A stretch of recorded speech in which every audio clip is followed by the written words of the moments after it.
C'est pour moi une joie d'avoir repris ce livre, Le milieu divin, qui a été écrit, je ne dirais pas d'une seule traite, mais presque en 1927, et qui n'a été publié qu'après sa mort en 1957. Ce livre a mis du temps, c'est un peu l'histoire du Père Teilhard, a mis le temps d'être admis, compris, accepté, et quand il a été publié, il a suscité un grand enthousiasme qui ne s'éteint pas encore aujourd'hui. Il n'est pas d'un accès facile, il a une dimension poétique, mais il est d'une très grande profondeur. Depuis 2 ans maintenant, un groupe autour de l'église Saint-Ignace et des facultés Loyola étudie les œuvres du Père Teilhard, et je voudrais seulement vous parler aujourd'hui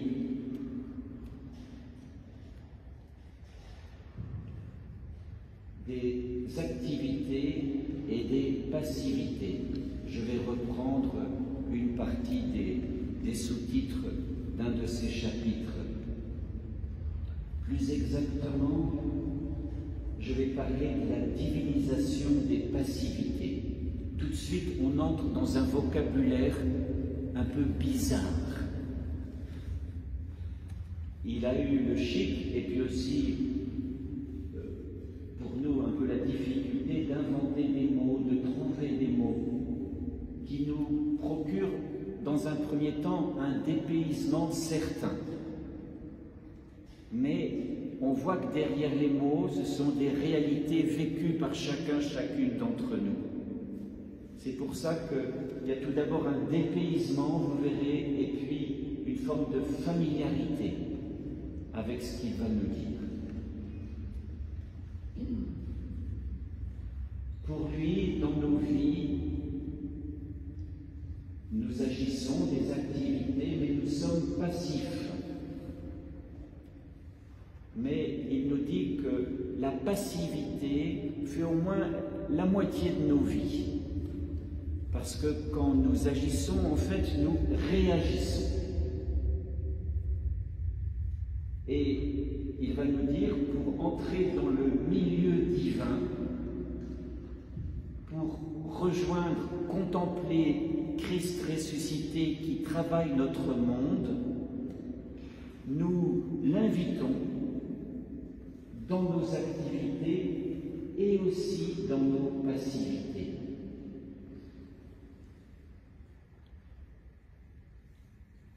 On pense spontanément que le fait d'agir tient la première place, et il va dire « Regarde la façon dont tu vas inviter Dieu dans tes passivités. » Là où apparemment on ne serait pas complètement libre,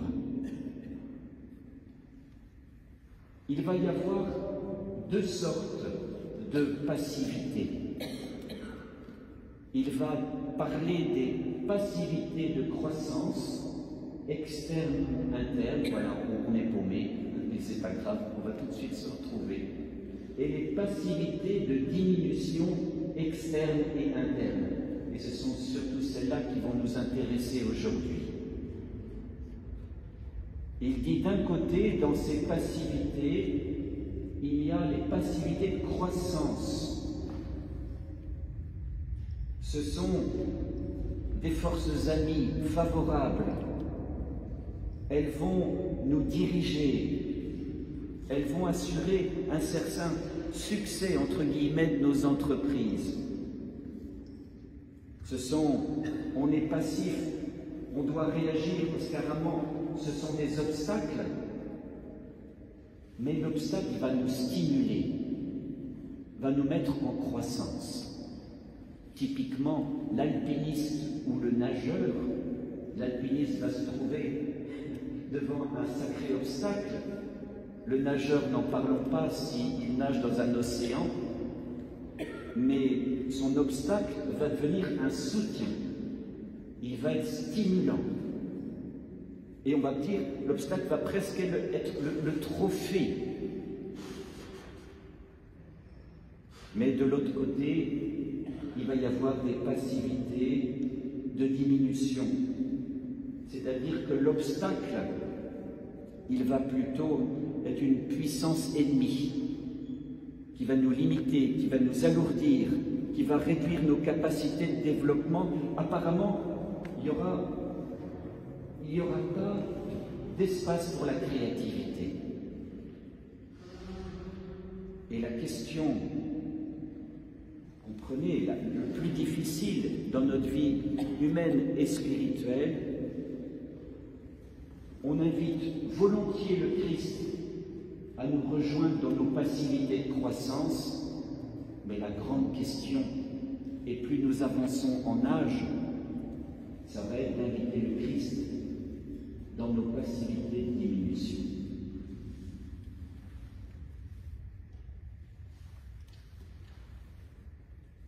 Je reviens sur les passivités de croissance. Il les appellera les deux mains de Dieu. La première, elle est interne, ou plutôt, oui, c'est ça, interne. Elle se confond avec nous. Elle est en nous. Mais quand nous avançons dans la vie spirituelle, nous voyons que c'est une source, la source de notre vie. C'est là où nous puisons nos puissances d'aimer et de faire. C'est l'esprit qui est dans le lieu le plus secret de notre intériorité. Puissance de croissance interne. Et puis, il y aura la présence de Dieu dans l'univers, ce qu'on va appeler la providence. Elle va être à l'extérieur, elle va être externe. Et il dit, c'est super, dans ces passivités de croissance, ma vie est comme tressée de ces deux fils, interne et externe. Et c'est à ce moment-là, quand les deux fils se croisent, la présence dans la providence et la présence de l'esprit en mon intérieur, eh bien, les idées se forment, mes affections, mes attitudes. Et le fil de ma réussite, entre guillemets, eh bien, c'est qu'à chaque moment de ma vie, c'est là où se trouvera le discernement ignatien, convergeront eh bien, la providence et l'accueil de l'esprit en moi. Gardez cette image des deux fils qui se croisent. Et même si j'ai un obstacle, il y a une passivité de croissance qui s'accomplit. Mais maintenant, quand j'en viens aux passivités de diminution, ça va être beaucoup plus difficile. Là, il ne va pas vraiment s'agir de relier les deux fils. Pourquoi? Parce qu'il y aura un côté tellement négatif. Apparemment, j'aurai énormément, je dis apparemment, mais en profondeur aussi, j'aurai beaucoup de difficultés à discerner un résultat heureux à ce qui m'arrive.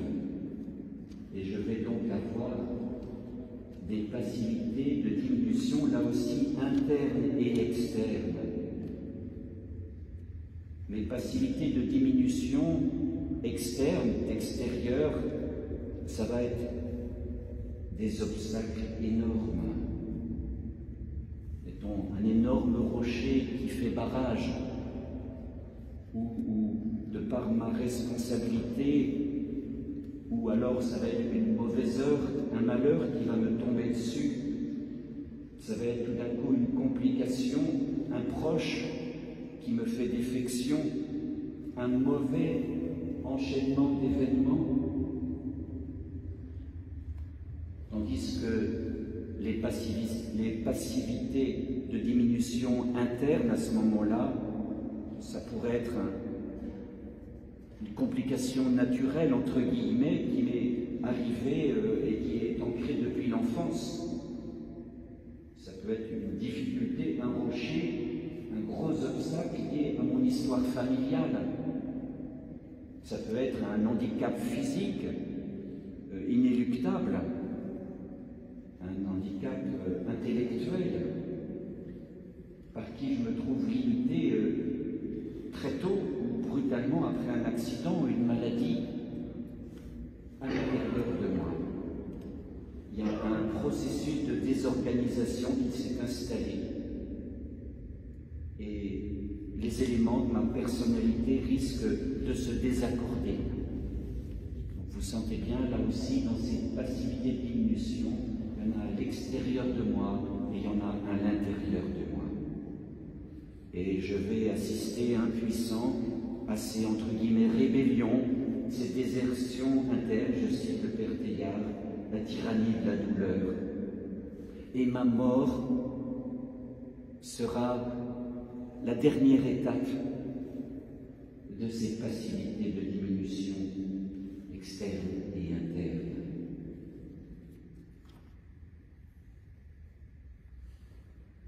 Maintenant, que faisons-nous? Comment faire entrer le Seigneur dans nos passivités de diminution, telles que je viens de les décrire?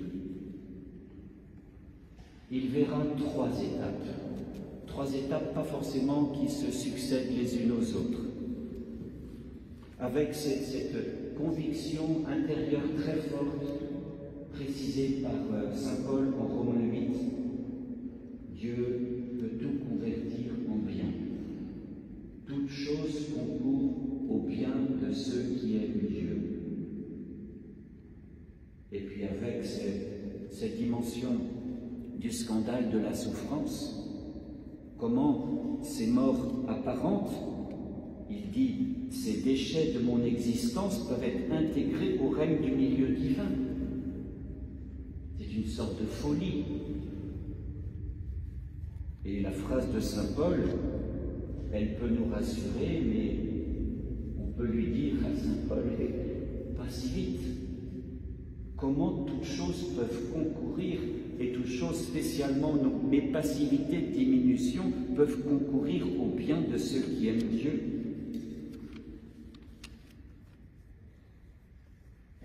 Le Père Teilhard va dire,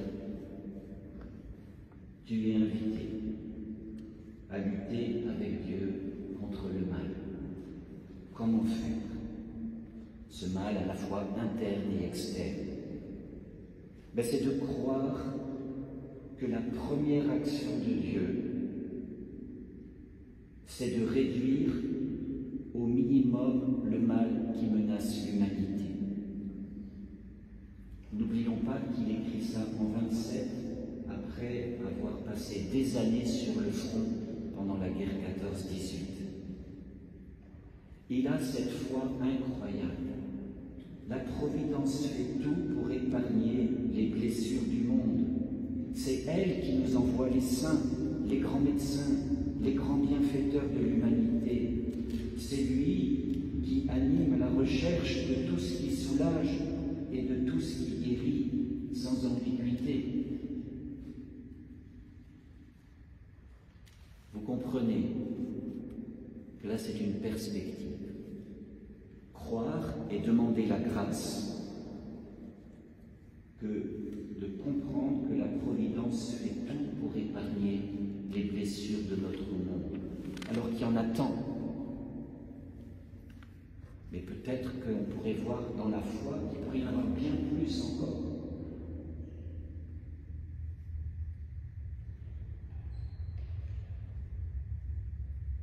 Notre défaite apparente est sa transfiguration. Deuxième piste, plutôt qu'une deuxième étape, ce serait mieux de dire deuxième piste. Dans ma foi, j'ai à consentir, c'est peut-être l'autre mot de la croix, que rien ne me garantit que je vais éviter toujours la douleur en suivant Jésus. Et quand je sentirai l'étreinte des forces diminuantes, dominer peu à peu mes puissances de vie, à ce moment-là, j'aurai une épreuve, mais qui est comprise dans le parcours. Ce problème du mal qui me taraude, y compris dans ma foi, de concilier mes déchéances morales physiques avec la bonté et la puissance créatrice. Et je réalise que dans ma foi, et je le réalise de plus en plus, que c'est un mystère les plus troublants de l'univers. Je me rappelle un jésuite irlandais rencontré à Dublin. Il revenait d'un long voyage, d'un long passage, plus qu'un séjour. Il avait passé de nombreuses années à Nairobi, au Kenya, et dans les quartiers les plus difficiles. Il me disait, mais maintenant, je le savais, il faut accueillir la présence de Dieu partout. Mais quand tu as vécu des années dans la violence d'un bidonville à Nairobi, je commence à affronter cette épreuve. Comment la présence de Dieu se manifeste dans notre humanité. Alors Père Teilhard va dire que Dieu est comme un artiste qui souvent profite d'un défaut, d'une impureté, de la pierre qu'il sculpte ou du bronze qu'il fond, et il va en faire de plus belles lignes encore, son plus beau son, pourvu, et c'est très important, que nous nous fions amoureusement en lui. Si je ne choisis pas de me fier, de me confier amoureusement en Dieu, Providence, il me sera très difficile de traverser l'épreuve dont je parlais il y a un instant.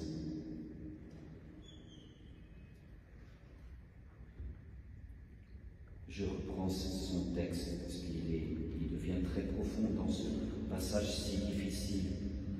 Que nous nous fions amoureusement en lui, sans écarter de nous les morts partielles ou la mort finale, croyant que Dieu les transfigure en les intégrant dans un plan meilleur. Il ajoute même nos fautes, si seulement nous les pleurons.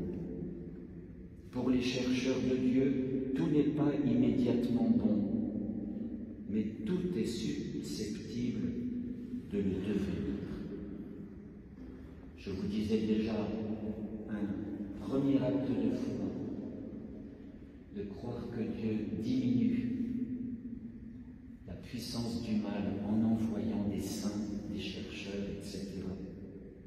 Et là, il nous dit un autre acte de foi.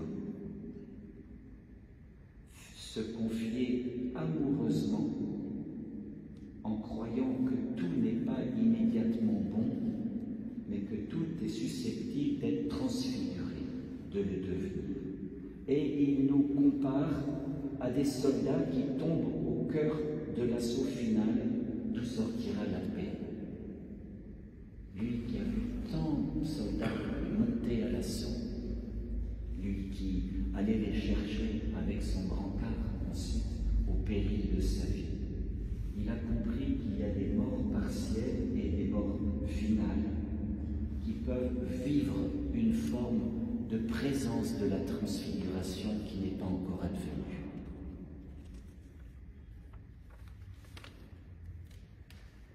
Mais il va plus loin et il va dire, mais il est des cas encore plus difficiles, où notre sagesse est entièrement déconcertée. Cette foi en la transfiguration possible, et peut-être même déjà effective, eh bien, elle est trop difficile à vivre. À chaque instant, nous observons, à propos de ces deux diminutions, il n'y a aucun avantage à en tirer. Il y a la disparition prématurée d'un être cher, un accident stupide, un affaiblissement de la raison, de la mémoire chez un proche, une maladie psychique, empoisonnent la vie, comment se ferait-il que ces diminutions soient une sorte de mort et qui deviendrait un bien ensuite? Et là, il voit un troisième mode d'action de la providence.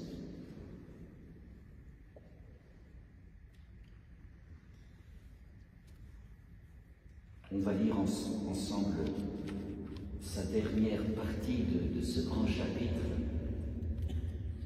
Je crois que ce sont des pages à la fois avec la barre très haute, mais c'est une très grande perspective.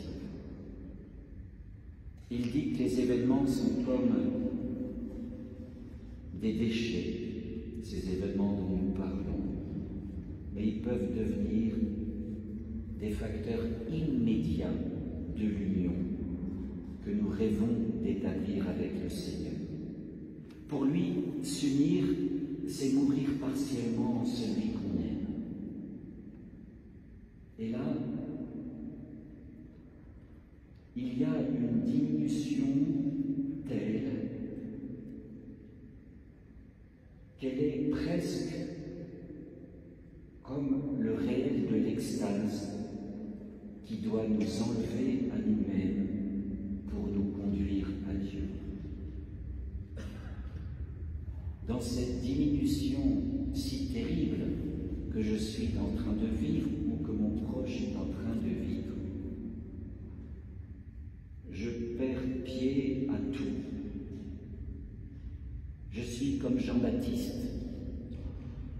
Outre ma révolte, je consens en disant « Eh bien Seigneur, il faut que tu croisses et que je diminue. » Cette mort partielle consentie fait que j'entre dans une forme d'union, l'agent de notre dernière transformation étant notre mort. Et là où je vois ma diminution,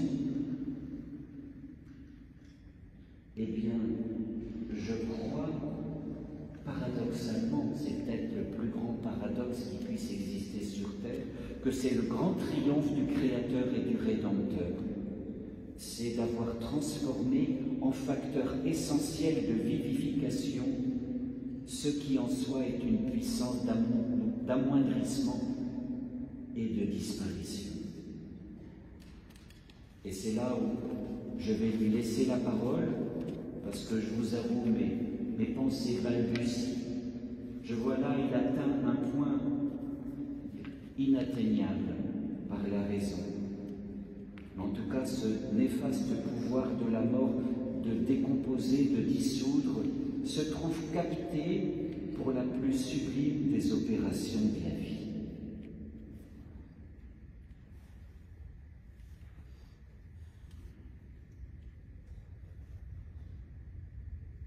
Mon Dieu, il m'était doux, au milieu de l'effort, de sentir qu'en me développant moi-même, j'augmentais la prise que vous avez sur moi, facilité de croissance. Il m'était doux encore, sous la poussée intérieure de la vie, ou parmi le jeu favorable des événements, de m'abandonner à votre providence. Ce sont les fameux deux fils dont je vous ai parlé, externes et internes. Faites qu'après avoir découvert la joie d'utiliser toute croissance pour vous faire ou pour vous laisser grandir en moi, j'accède sans trouble à cette dernière phase de la communion, au cours de laquelle je vous posséderai en diminuant en vous. Après vous avoir aperçu comme celui qui est un plus moi-même, faites, mon heure étant venue, que je vous reconnaisse sous les espèces de chaque puissance étrangère ou ennemie, qui semblera vouloir me détruire ou me supplanter. Lorsque sur mon corps, et bien plus plus sur mon esprit commencera à marquer l'usure de l'âge. Quand fondra sur moi du dehors ou naîtra en moi du dedans le mal qui amoindrit ou emporte des passivités de diminution interne ou externe. À la minute douloureuse où je prendrai tout à coup conscience que je suis malade, que je deviens vieux, à ce moment dernier surtout, où je sentirai que je m'échappe à moi-même, absolument passif, aux mains des grandes forces inconnues qui m'ont formé, à toutes ces heures sombres, donnez-moi, mon Dieu, de comprendre que c'est vous, pourvu que ma foi soit assez grande, que ce soit vous qui écartez douloureusement les fibres de mon être pour pénétrer jusqu'au moelle de ma substance, pour m'emporter en vous. Oui, plus, au fond de ma chair, le mal est incrusté et incurable, plus ce peut être vous que j'abrite, comme un principe démon, actif, d'épuration et de détachement. Plus l'avenir s'ouvre devant moi, comme une crevasse vertigineuse ou un passage obscur, plus, si je m'y aventure sur votre parole, je puis avoir confiance de me perdre ou de m'habiter en vous, d'être assimilé par votre corps, Jésus. Pouvons le dire ensemble si vous souhaitez. Ô énergie de mon Seigneur, force irrésistible et vivante, parce que de nous deux, vous êtes le plus fort infiniment. C'est à vous que revient le rôle de me brûler dans l'union qui doit nous fondre ensemble. Donnez-moi donc quelque chose de plus précieux encore que la grâce pour laquelle vous prient tous vos fidèles. Ce n'est pas assez que je meure en communion. Apprenez-moi à communier en mon nom. Et bien sur ces paroles de feu, nous pouvons, avec la terre entière, nous adresser au Père.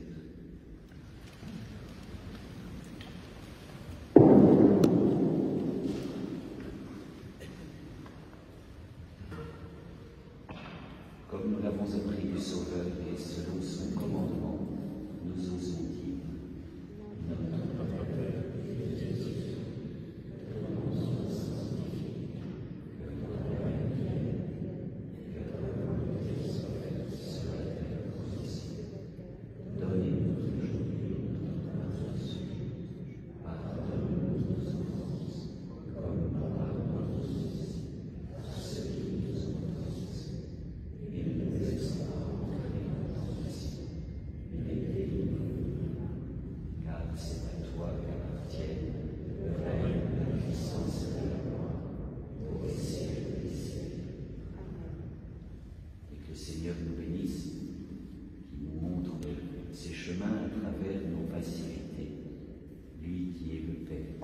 et le Fils et le Saint-Esprit. Amen. Bon carême. Bon après-midi.